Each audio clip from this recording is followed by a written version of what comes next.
Boa noite a todos. É uma satisfação estar aqui nesse evento tão brilhante, a Metabolic RN, terceiro Metabolic RN.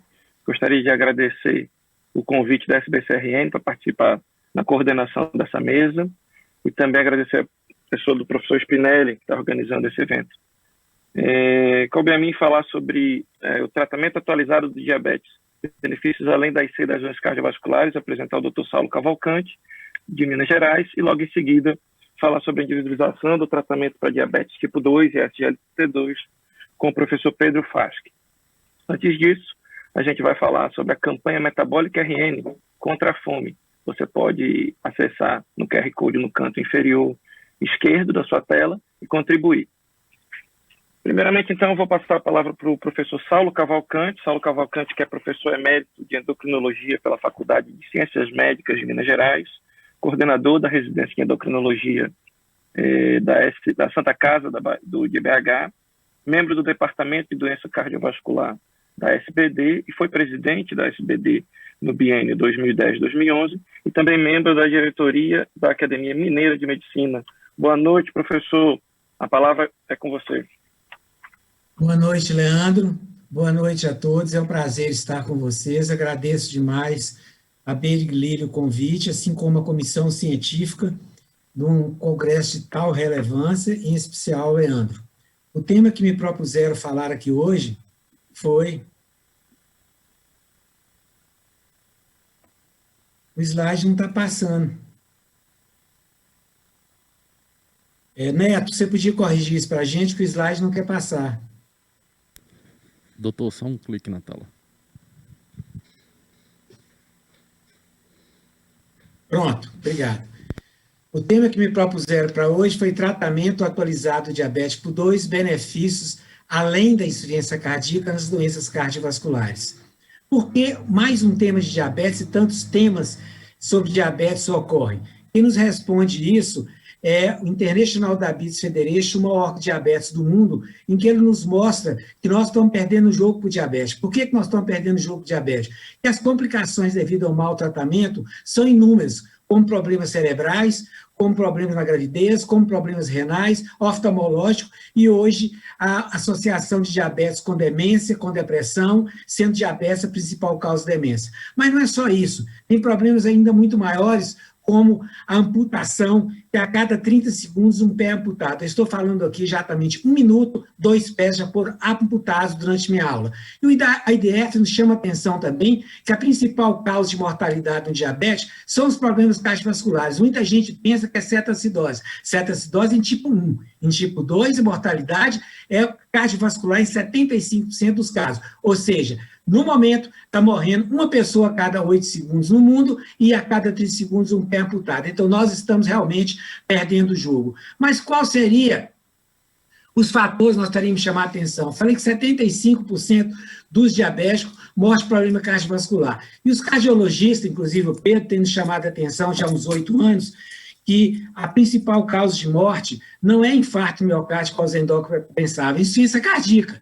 Então, diabetes com insuficiência cardíaca, aparece um link muito forte entre os dois aspectos, que o diabetes causa insuficiência cardíaca. A hiperglicemia altera o coração, causando insuficiência cardíaca com a fração de ejeção preservada. Mas também, pela hiperglicemia e processo inflamatório, a insuficiência cardíaca com a fração de ejeção agora sim preservada. Mas se o diabetes causa insuficiência cardíaca, a insuficiência cardíaca também causa diabetes. Nós vimos que a insuficiência cardíaca, devido à ativação simpática do sistema renina-angiotensina e a ação no fígado aumentando neoglicogênios e glicogenose, leva a diabetes. Então, fecha um ciclo de diabetes formando insuficiência cardíaca fazendo diabetes. E a literatura nos mostra isso claramente, mostrando que existe características fisiopatológicas compartilhadas entre diabetes e insuficiência cardíaca.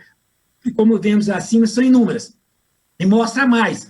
Esses 3 trabalhos, Seio, Valium e Charm, nos mostram em preto como os indivíduos diabéticos têm mais insuficiência cardíaca do que os não diabéticos, aqui postado em cinza. Então, existe uma interação entre diabetes e insuficiência cardíaca, muito mais em diabetes que não diabéticos, e mostra aqui nesse gráfico, em vermelho, os diabéticos, em azul, os não diabéticos, que a insuficiência cardíaca tanto faz com a fração de ejeção preservada ou alterada, ocorre mais no diabético que no não diabético. E a literatura nos mostra isso interessante, que tanto ciência cardíaca como diabetes começa ali em torno dos 45, 50 anos de incidência e vai aumentando. E vocês veem na linha azul sempre mais diabetes do que linha amarela, não diabetes. Sim, mas nós mostramos aqui nesse gráfico que diabetes, essa turminha que anda com eles, olha aqui à esquerda, em verde, embaixo, dislipidemia, hipertensão e obesidade sempre andam juntos, por uma sequência de eventos leva a doença cardiovascular, que através da remodelação leva a dilatação ventricular, que leva a morte súbita, insuficiência cardíaca e morte. Então, nesse slide, eu quero chamar a atenção duas coisas. Primeiro, o papel da remodelação. O que é remodelação?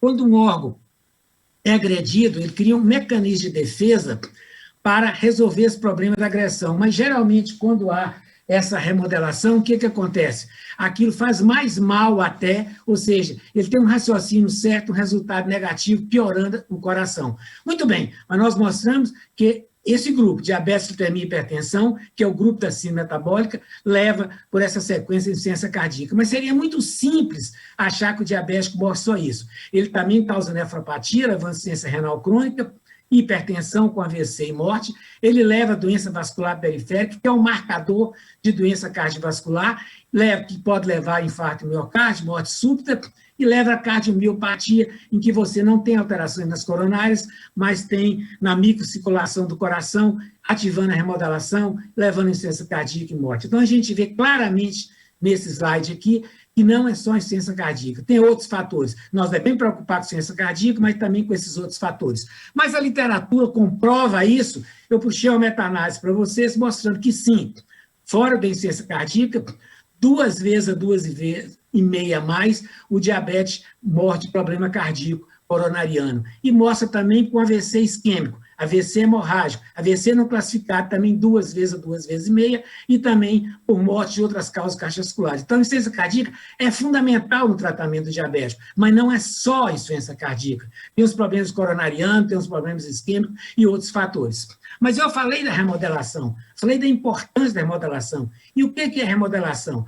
No coração, há uma hipertrofia do ventrículo esquerdo, aumenta a citoquina inflamatória, portanto, a inflamação é importante, a alteração da matriz extracelular, o metabolismo é alterado e é uma morte dos miócitos. Então, todos esses aspectos da remodelação que o coração tenta resolver, não consegue, piorando, mas felizmente a literatura mostra que os inibidores de GLT2, eles conseguem resolver esse problema. Muito bem, mas por que ele consegue resolver esse problema? Quais são os supostos mecanismos implícitos? Primeiro, ele melhora as condições de carga ventricular através de redução da pré-carga e pós-carga. Ele melhora o metabolismo cardíaco e o metabolismo bioenergético.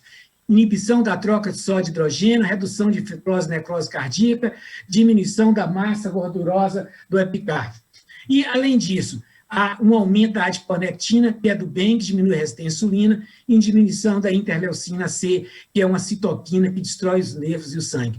Muito bem, mas como o inibidor de GLT2 consegue isso? Ele não tem só uma ação de baixar glicose, igual acontece com a sulfonilureia, como as glinidas e como a insulina. Ele tem uma ação com a glicosúria, nas glicosúrias vocês veem abaixo, além de diminuir peso, ele diminui a aterosclerose, contrariedade cardíaca e protege o coração. E tem uma outra ação, que é na nitrurese. Quando você perde sódio, o que acontece? Você tem a constrição da arteríola aferente, ele melhora, que no diabético ela é aumentada, ele diminui isso, diminui o volume plasmático e com isso uma proteção renal. Então, esse conjunto de coisas que fará esses benefícios. E como seria esse conjunto de fórmula?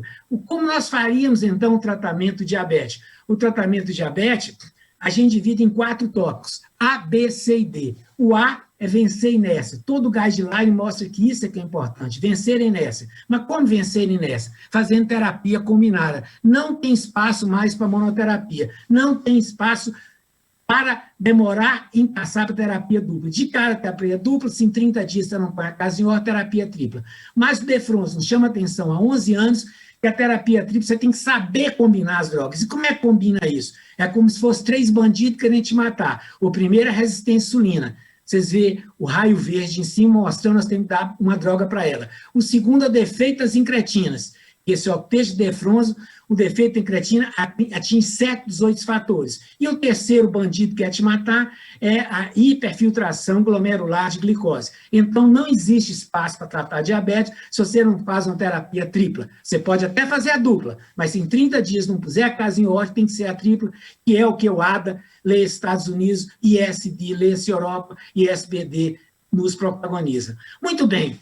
Então, nós teríamos que fazer uma terapia tripla, mas sai um problema. Qual que é o problema que sai? Há mais ou menos 10 anos atrás, Stephen Nissen, um cardiologista dos Estados Unidos, falou que a rosiglitazona, que era a droga mal usada no mundo, aumentava 43% da morte cardiovascular.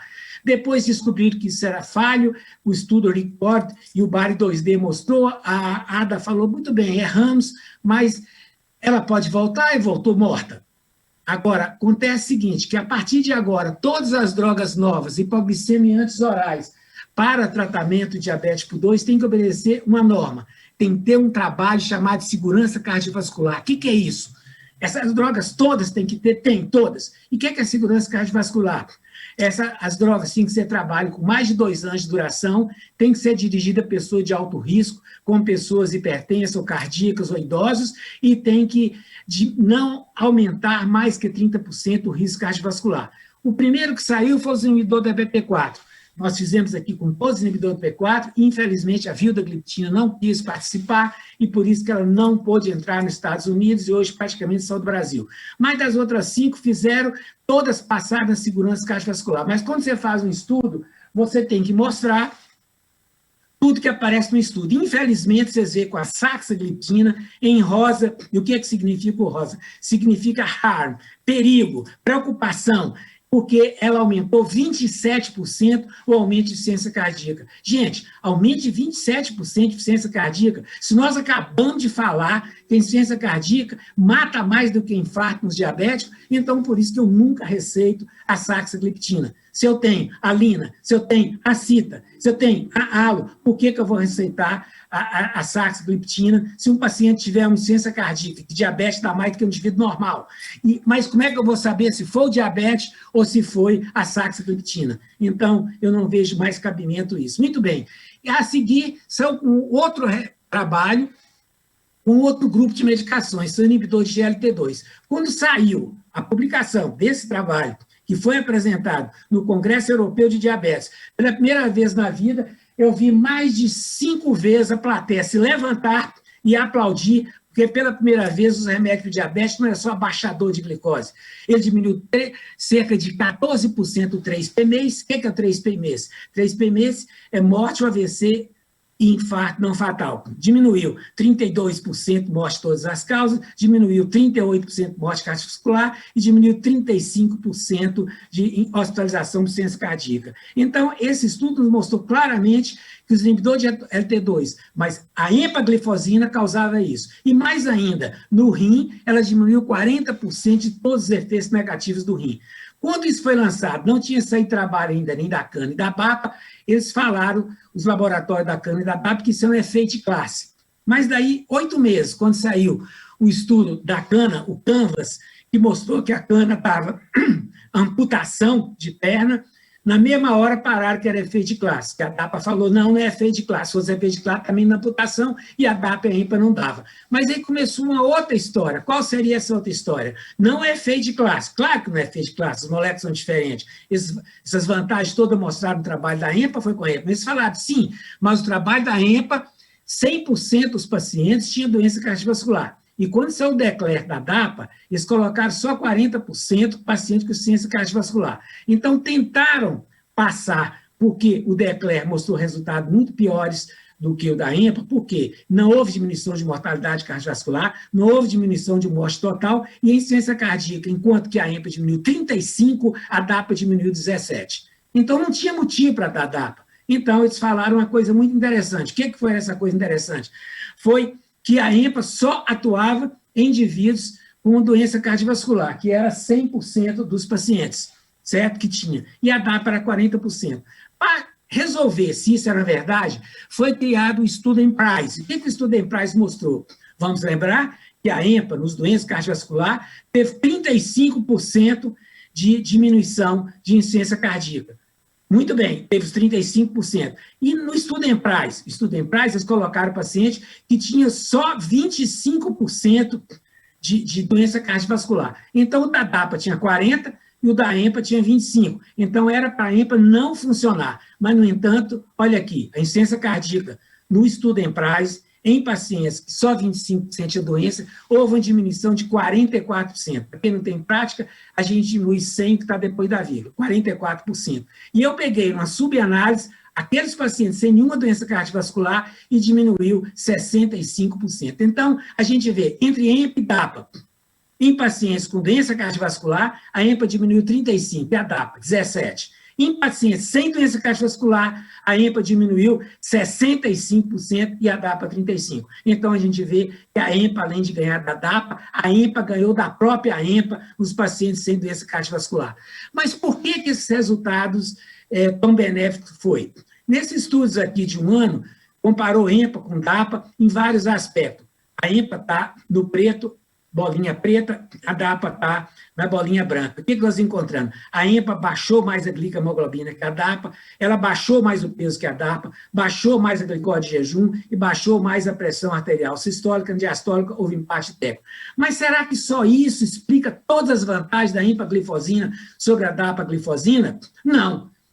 Outro motivo muito mais forte é que a EMPA começa a agir muito rápido. Você vê, com 17 dias, diminui a hospitalização de insuficiência cardíaca, com 27, diminuição da hospitalização mais morte, 59 dias, diminuição de morte cardiovascular. O que significa isso? Significa que ela não tem só ação na aterosclerose, ela tem várias outras ações, como essas 4 que nós mostramos hoje. Superior, diminuir glicohemoglobina, glicose de jejum, peso do indivíduo e pressão arterial. Então, esses dados, o Verma mostrou que a empaglifosina confere benefícios cardiovascular dentro de semanas, enquanto que as outras drogas é muito mais tempo. Mas nós frisamos muito o aspecto no diabético da remodelação cardíaca. Ela é agredida pela hiperglicemia, ela quer melhorar isso. Como ela melhora? Se você dá empaglifosina, você tem uma melhora daquela remodelação. Então, ela conserta aquela remodelação errada. E a literatura mostra que, por vários caminhos, essas melhora na remodelação não é por diminuição da glicose, é aqueles vários fatores que eu já mostrei, como hipertensão, como diminuição de peso, e mais que eu vou mostrar agora. Foi mostrado pelo Samuel que a doença arterial periférica, que é uma das mais comuns complicações cardiovasculares em pacientes com diabetes tipo 2, é preditor de morte cardiovascular. Vamos repetir? Doença arterial periférica é preditor de morte cardiovascular. E se nós dermos empaglifosina para diabetes ainda sem doença arterial periférica, olha aqui, a EMPA em vermelho, o placebo em cima, olha como é que ela diminuiu a mortalidade dos pacientes que nem desenvolveram doença arterial periférica. E naqueles com doença periférica, resultado muito melhor, diminuição de 53%. Então, é uma outra ação que eu não vi com nenhum outro inibidor de GLP-2 na doença arterial periférica, talvez é um fator melhor ainda que diminuir glicemia, diminuir peso e diminuir pressão.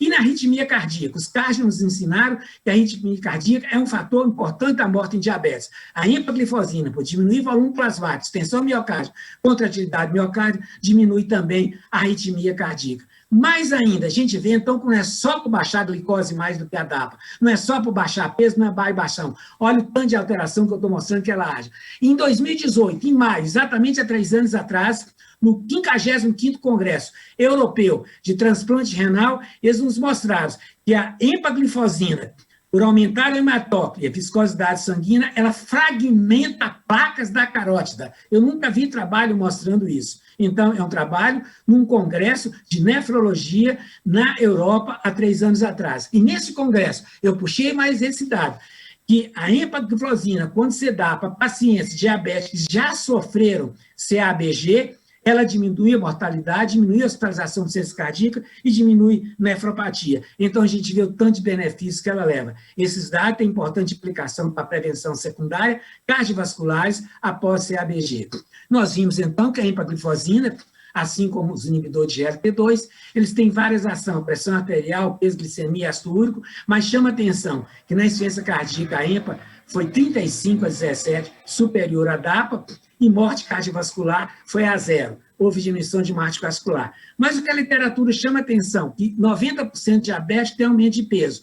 Como ela diminui o peso e também a gordura visceral, que é um marcador de síndrome metabólica, ela diminui o estresse oxidativo e diminui a inflamação. Com esses dados, como ela consegue isso? Ela consegue diminuir a leucocitose, diminuindo a inflamação, diminuindo o estresse oxidativo e diminuindo a aterosclerose. Então, é o item C do tratamento. Nós temos a importância da terapia dupla de cara, de indivíduo saber combinar as drogas, uma para cada fator, e saber dar uma droga que atua no multissistema, igual a empaglifosina. Mas o que nos diz os guidelines? Os guidelines hoje que nós mais seguimos é esse que é feito pelo ADA e por EASD, em que ele nos mostra que nós temos que tratar os diabéticos em dois grupos, o grupo da esquerda com 3 colunas e o grupo da direita com 3 colunas. O grupo da esquerda, faz uma faixa vermelha em cima, que são os pacientes que têm doença aterosclerótica cardiovascular, doença renal crônica ou insuficiência cardíaca.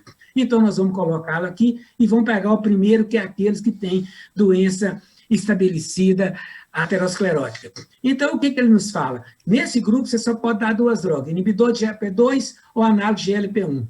Mas eu sempre prefiro o inibidor de GLT2. Por que você prefere? Porque no GLT2, como eu mostrei, ele diminui 38% a morte cardiovascular e 32% a total. E o agonista, que é a liraglutida, por exemplo, diminui 22 e 15. Gente, se você tem uma droga que diminui 38 e 32, por que eu vou dar outra que é 22 e 15? Por isso que eu dou inibidor de GLT2. Mas ele mostra aqui embaixo que ao dar inibidor de GLT2, Saulo, você não pode generalizar. Você tem que dar aqueles que atuam nas doenças cardiovasculares. Então, eu puxei a literatura e fui ver, como eu mostrei, o EMPA-REG com a EMPA diminuiu 14% de morte do AVC não fatal, morte cardiovascular 38% e morte todas as causas 32%. E a DAPA? Nada. Então, foi um banho de 38-0. Parece até meu Atlético jogando. Muito bem. Quando eu pego o segundo grupo aqui, que é de insuficiência cardíaca, ele fala que não pode dar agonista. Desculpe os laboratórios da liraglutida, mas aqui diz que não pode dar. Não pode dar, só pode dar inibidor de GLT2. Mas, de novo, vamos ver a EMPA com a DAPA. Enquanto a EMPA diminui 35% em insuficiência cardíaca, hospitalização, a DAPA 17%, ganhou de 35% a 17%, por isso que eu também dou da EMPA nesse grupo. E o terceiro grupo, de renal crônica, ele, de novo, fala que você pode dar inibidor de GLP2 ou você pode dar os agonistas de GLP-1 como a lira. Já que pode dar os dois, eu vou ver qual tem mais potência. Olha lá, a nefropatia. O inibidor de GLT2 diminui 40%, aí qualquer deles dá para a empocana, e o agonista 22%. Por isso, eu receito o inibidor de GLT2, como a DAPA e a EMPA. A EMPA foi melhor nos outros 2 blocos, aqui o empate eu comigo com a EMPA. Mas ele mostra o outro grupo, mais 3 colunas. O que ele chama? Nesses 3 grupos, ele está preocupado com drogas que não dão hipoglicemia, que diminuem peso e em pobres. Vamos pegar primeiro que não dá hipoglicemia. Nenhum dá hipoglicemia. Então, você poderia receitar qualquer inibidor de GLT2, ou agonista, inibidor de EP4, qualquer um deles. Muito bem, porque nenhum dá hipoglicemia, quem não tem experiência pode ficar tranquilo. Quando você pega o segundo grupo, diminui peso, é inibidor de GLT2 ou agonista. Os dois diminuem mais ou menos igual. Quando você pega o terceiro grupo, você pega as pessoas pobres. Pessoas pobres, sim, eu vou dar o remédio que está na farmácia popular. Mas é importante que a literatura chame a atenção, que você tem que ver se o indivíduo tem baixo poder aquisitivo, porque ele pode não ter vaidade. Aquele cara que chega no seu consultório com camisa faltando botão e poída, ele às vezes tem 20 mil cabeças de gado. É aquela mulher que fala que R$200 por um remédio é caro, mas você vê ela pagar 300 toda semana para o salão de beleza. Então, eu acho que é muito importante você analisar e mostrar isso. Muito bem, o item D, o tratamento, é o último item que é importante, é parar de dar remédio separado. Que a literatura mostra que a média é de 50% nos países envolvidos da adesão, ou seja, 50% não tomam, por causa que o indivíduo toma vários remédios. Se você colocar as 2 medicações no mesmo comprimido, que é chamado combinação física, há uma aderência muito maior. Eu puxei estudos em tuberculose, em aidéticos, hipertensos, e mostrou que melhora a aderência de 22% a 24% quando as 2 drogas estão no mesmo comprimido. E em diabetes, o estudo DARS mostrou que melhorou 29%. Então, eu mostrei vários estudos aqui, vários guidelines ligados à endocrinologia. Mas esse congresso aqui de endocrinologia é cardiologia. Então, eu puxei dados dos guidelines da Sociedade Europeia de Cardiologia. O que ela nos fala? Que em pacientes com doença renal crônica, sim, você pode usar qualquer um dos inibidores de GLP-2, que todos diminuem 40% os problemas renais. Mas se for por insuficiência cardíaca, aquele grupo, também você pode usar a EMPA, Canodapa, mas a gente sempre prefere EMPA porque ela diminui 35 e a DAPA 17. Só se eu não gostar do cliente que eu vou dar um diminui 17. E quando nós vamos ver o problema cardiovascular mais específico, se você quer reduzir, você pode dar qualquer um dos três, mas se você quer diminuir mortalidade, é só a EMPA. Então, não é o Pedro que está falando isso, não é o Leandro que está falando isso, não é Saulo que está falando isso. Quem está falando isso é a Sociedade Europeia de Cardiologia, em agosto de 2019, que falou, empaglifosina é diminui morte cardiovascular. Então, eu não acredito que alguém não quer diminuir morte cardiovascular do paciente. Mas tem algum trabalho científico confirmando isso? Sim. Nós temos o Diabetes Research in Clinical Practice, uma revista de alta influência internacional, que ela fez um trabalho durante um ano e mostrou que, quando se analisa a efetividade e segurança, a empaglifosina foi mais efetiva, reduzindo a glicemoglobina e melhorando os parâmetros cardiovasculares do que a DAPA. Então, é um estudo head-to-head de um ano de duração, mostrando a vantagem da EMPA sobre a DAPA. Muito bem. A terapia combinada, baseada em ciência atualizada, nos fez, então, publicar o lançamento de uma substância que nós temos que colocar. Nós mostramos que a vantagem é inibidor de DP4 e inibidor de GLT2. Quando você dá inibidor de DP4, infelizmente não podemos dar sax. Foi escolhido colocar a Lina, porque ela obedeceu todos aqueles postulamentos que o FDA colocou de que não pode ter aumento de problemas cardiovasculares. Infelizmente, nós tivemos com a sax. Então, ela preencheu todos os requisitos de segurança e não teve insuficiência cardíaca. A empaglifosina, com todas as vantagens que eu citei, e nominalmente referenciados nos guidelines como diminuir a mortalidade. E tiveram inteligência de colocar os dois no mesmo comprimido para aumentar a aderência, que seria o Glixambi, e mais ainda com isso, não aumentar o preço de Lina somado com EMPA, os dois juntos, eu aumento qualquer coisa em torno de 10%. Qual o resultado disso tudo? O resultado disso tudo, no Brasil, 12 milhões de diabéticos, 30% em doença cardiovascular, o que dá 3.600.000 mortes por doença cardiovascular, de pacientes diabéticos com doença cardiovascular, e como NNT é 39, nós temos que, em cada ano, 30.700 diabéticos morrem causados por diabetes. Isso é verdade? Não, porque esses dados foram implicados pelo governo e foram dados através do telefone. Quando você faz os dados pontuais presencial, é 50% a mais. Então, a diminuição de morte com EMPA chega a 45.000 pessoas por ano. Eu acredito, portanto, que se nós fizermos um tratamento baseado em ciência, como eu mostrei aqui, seguindo os guidelines internacionais atualizados, e não seguirmos mais o que é dito por marketing de indústria farmacêutica, sem dúvida nenhuma, a próxima geração de diabetes não vai ter uma morte a cada 8 segundos por problema cardiovascular. Muito obrigada a todos, e agora, após esse aperitivo, nós vamos ter diante a aula do Pedro. Pedro, palavra com você. Muito obrigado a todos. Saulo, muito obrigado. Já estou online? Já. Ótimo. Saulo, você podia descompartilhar a tela, por favor? Eu vou tentar aqui, como é que você me ensina. Muito bom. Eu aprendi muito com essa aula do Saulo. Eu espero saber metade de endócrino do que você está sabendo de cardiologia. Muito obrigado. É sempre gentil. Deixa eu colocar aqui. Tá certo os slides? Tá. Ok. Meu nome é Pedro Farsky, eu sou aqui de São Paulo, do Dante Pazanese, trabalho também no Einstein. Vou conversar com vocês sobre a individualização do tratamento do diabetes. Eu fui assistindo a aula do Saulo e eu fui tirando e colocando slides, mas eu diminui bastante para a gente ficar dentro do tempo. Esses são meus conflitos de interesse. Eu chamo a atenção que as placas ateroscleróticas nos diabéticos são mais instáveis que os não diabéticos, tendo mais ruptura, mais incidência de trombo, mais ateroma lipídico e maior inflamação. Como o Dr. Saulo já mostrou, eu mostrar a importância do aumento da mortalidade cardiovascular no diabetes, que o Saulo já mostrou, e também no AVC. Então, o paciente diabético é o paciente de maior risco de doença cardiovascular e doença neurológica, o AVC. E, obviamente, esses distúrbios são interrelacionados e progridem num contínuo. Eles progridem desde uma disfunção endotelial, evolui para uma aterosclerose, a micro e macroalbuminúria, finalmente chegando com doença coronária, infarto, AVC, o remodelamento do VE, evoluindo para insuficiência cardíaca, doença renal avançada e, finalmente, a morte. Neste contínuo, nós temos o estudo EMPRISE, que é nesta população de menor risco. Nós temos o EMPA-REG na população com doença arterial coronária, AVC, infarto, e assim nós vamos. Falando alguma coisa do EMPRISE, pacientes de baixo risco.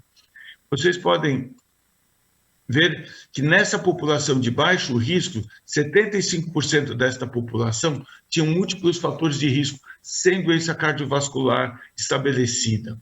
E nesta população, quando a EMPA foi escolhida ao invés do inibidor DPP-4, nós tivemos em apenas 24 meses uma redução de 44% no risco de hospitalização por insuficiência cardíaca.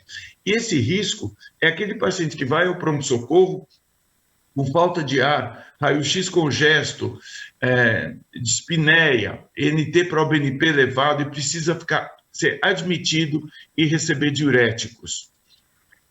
Quando a gente faz uma análise interina de 3 anos, publicado este ano que passou no ADA, a gente também observa uma redução da hospitalização por IC bastante importante, mas também de modo importante, mesmo nessa população de mais baixo risco, tivemos uma redução de 48% na mortalidade por todas as causas. Isso é um dado de extrema importância.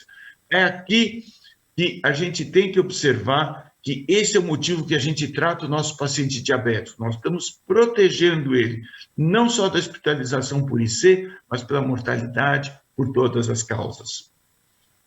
Quando observamos uma outra subanálise do EMPRISE, não só aqui contra o inibidor do DPP-4, mas também contra os análogos do GLP. Esses estudos são grandes bancos de dados americanos, onde eles são pareados de acordo com uma ferramenta estatística que chama Propensity Score. Então, a gente observa que aqui tem 39.169 pacientes de um braço e 39.169 do outro braço, que são pacientes com as mesmas características clínicas. E o que se observou? Que em relação à empagliflozina, em relação ao inibidor do DPP-4, hospitalização por IC redução em 49%. Quando comparado na população do Medicare, que é a população acima dos 65 anos, redução de 48% na mortalidade e 36% em lesão renal. Quando comparado com os análogos, que são drogas excelentes, ainda assim tivemos uma redução de 33% na hospitalização por insuficiência cardíaca. Quando agora a gente observa o EMPA-REG nessa população de maior risco, esses dados são de extrema importância.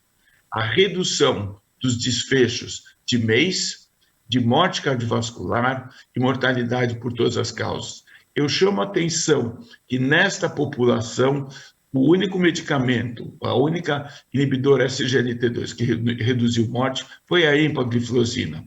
Além dos benefícios renais, imagina que aqui você reduz em 39% o risco de início ou piora de nefropatia. Ou seja, naquele paciente que tem uma nefropatia, ela não vai piorar. Naquele paciente que não tem nefropatia, você evita o início.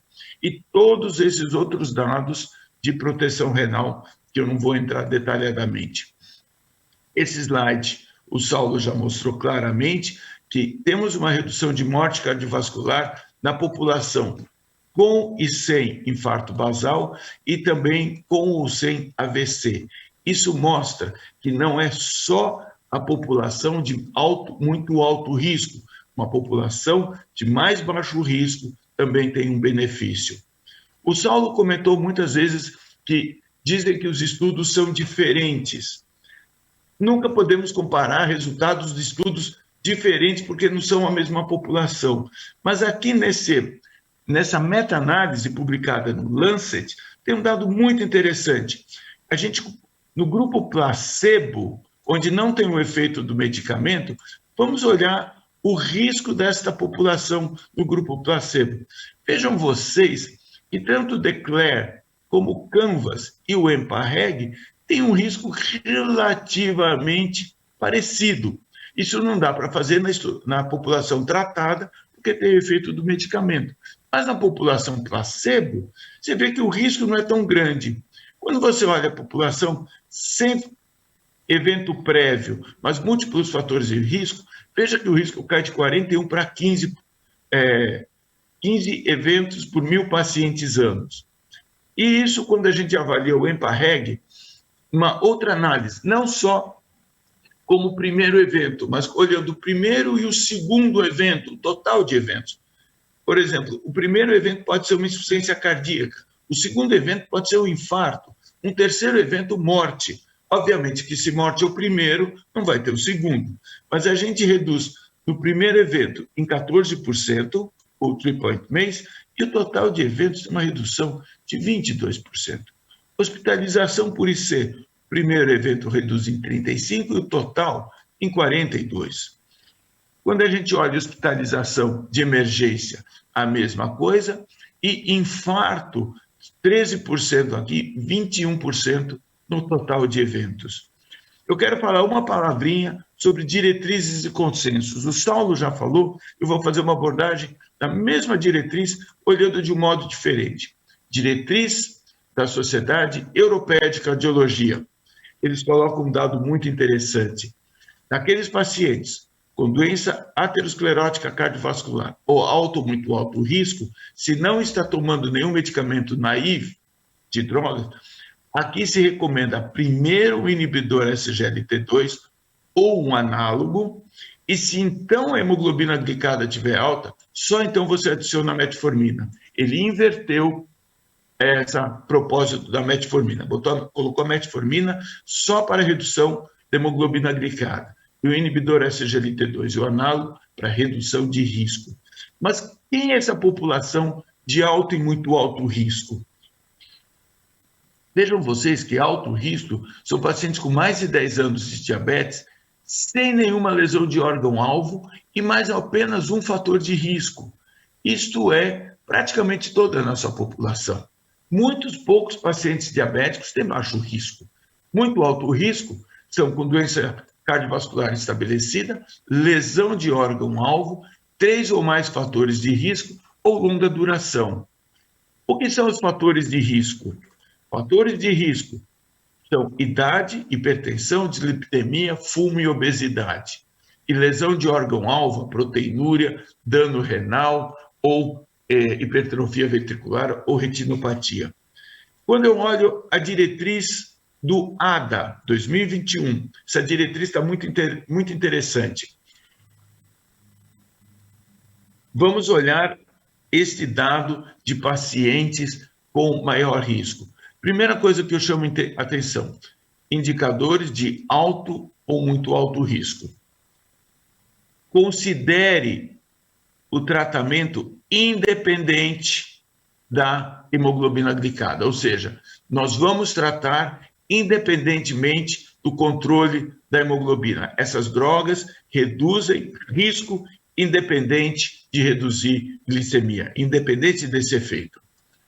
O que a gente observa é que naqueles pacientes com alto risco, eles colocam nessas características, eles colocam análogo ou inibidor SGLT2 ou os dois medicamentos. Como eles atuam por fisiopatologias diferentes, a sua associação tem um potencial de maior benefício. Agora, se ele tiver alto risco de insuficiência cardíaca ou doença renal, o inibidor SGLT2 tem que ser utilizado como primeira opção.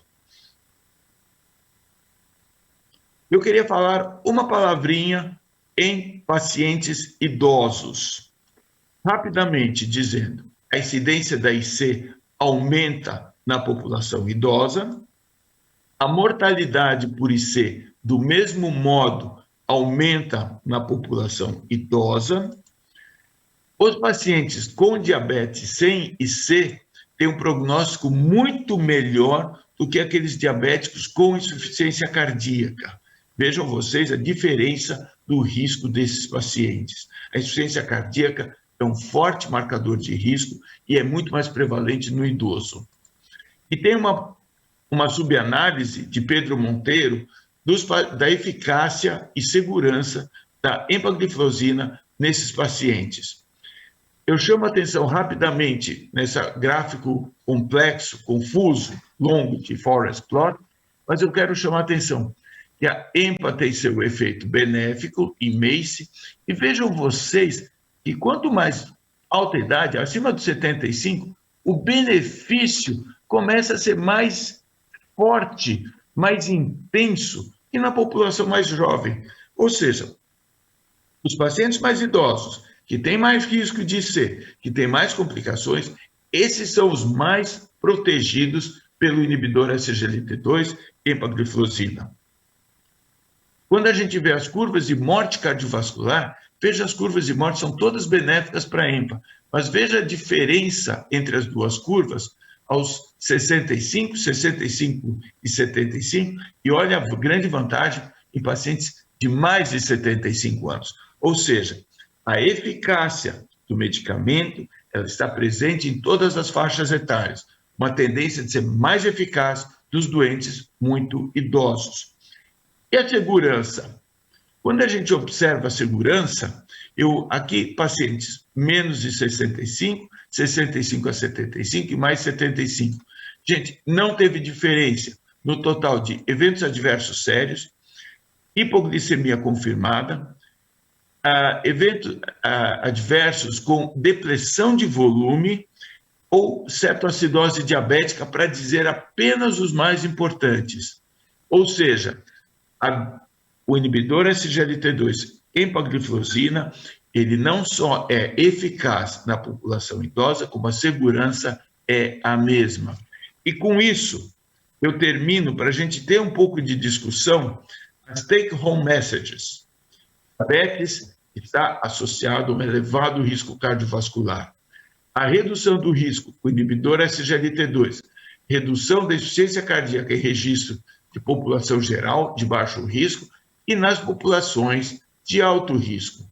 As diretrizes europeias e de diabetes recomendam o inibidor SGLT2 em pacientes de alto e muito alto risco, independente do controle glicêmico.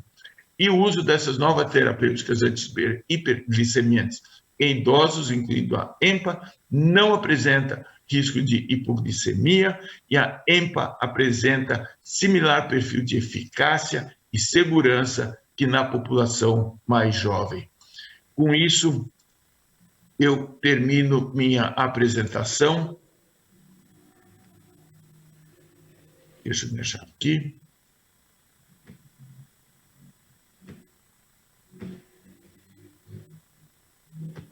Você compartilhou a tela? Não. Stop share. Pronto. Muito bom. E acho que com isso, eu e o Saulo ficamos dentro do horário e abordamos, acho que, todo o espectro do tratamento. E eu, mais uma vez, parabenizo o Saulo pela brilhante apresentação dentro da cardiologia. Obrigado. Leandro, você está mudo. Leandro, você está mudo. Não ainda. Enquanto o Leandro resolve o problema do microfone dele, Saulo. Consegue me ouvir agora? Agora está bem, agora está bem. Estou ouvindo, Leandro. Horário. Quer fazer uma pergunta, professor Pedro?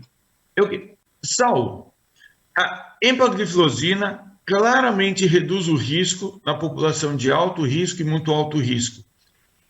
Qual o paciente que você não daria uma EMPA, um medicamento tão protetor como esse? Parabéns pela pergunta, porque pessoas inteligentes, a gente já pensava em perguntas também inteligentes. Muito obrigado pela sua pergunta. A gente vê que a grande vantagem dos inibidores de AT2 foi atuar no mecanismo que o Defronzo nos mostrava, que não tinha nenhuma droga que ela atuava ali. Então, você tem que dar para todos os pacientes, né? A dúvida que a pessoa fica se entra com a inibidor de AT2 como segunda droga ou se vai usar como primeira droga. O inibidor de AT2, eu não vejo, assim, um paciente para não dar. O que eu valorizo muito é quando você tem um paciente que é idoso e quer te parabenizar por trazer esse tema aí, que chama puxar a orelha dos endócrinos, dos cardios, para pôr mais assuntos sobre pacientes idosos em congressos, certo? Que eles queixam isso da gente, que a população idosa está aumentando muito. Então, naqueles pacientes idosos que que tem um problema de hipertensão, já está tomando diurético, aquele paciente que já tem alterações cognitivas, muitas vezes eles pensam que o problema de hipoglicemia é tonteira, fraqueza, sudorese e cai duro. Não é isso. A maioria dos casos não tem isso. Tem alterações cognitivas. Então, se eu tenho uma pessoa que mora sozinha com alterações cognitivas, eu não vou dar o inibidor de GLT2 numa dosagem maior, certo? Eu dou numa dosagem menor.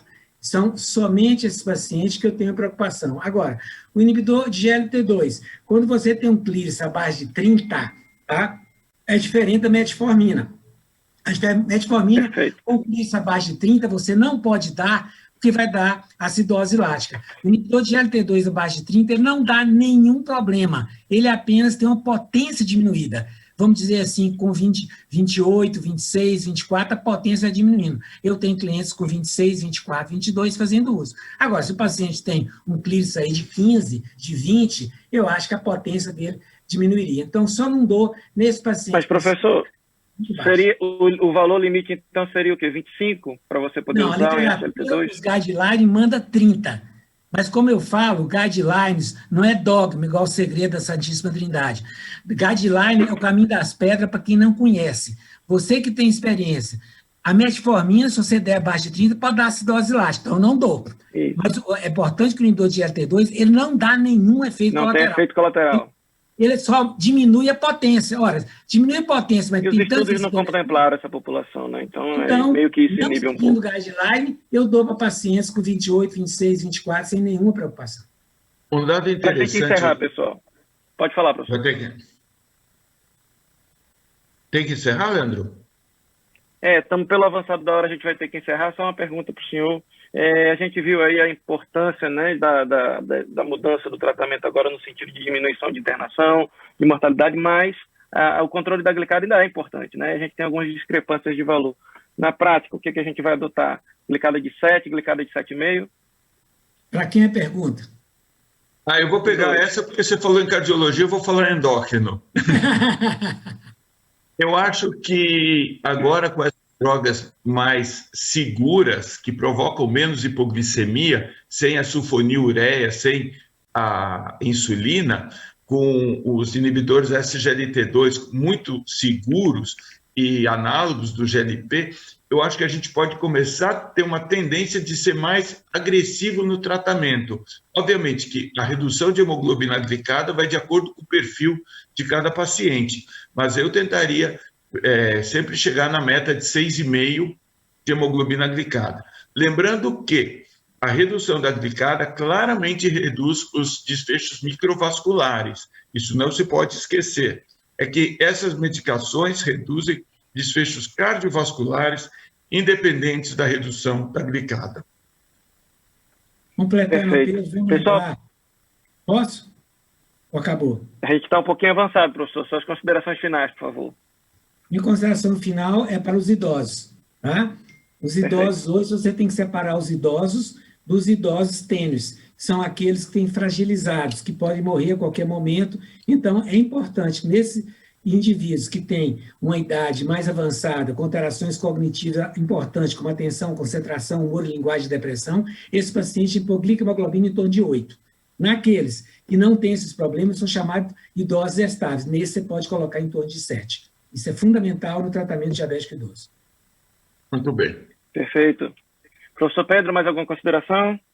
Não, eu agradeço o convite, foi um prazer e uma honra estar aqui com vocês, junto com o Saulo, junto contigo e com todos que estão nos assistindo. Pois tá bom. Pois então, declaro encerrada a mesa. Muito obrigado e boa noite a todos.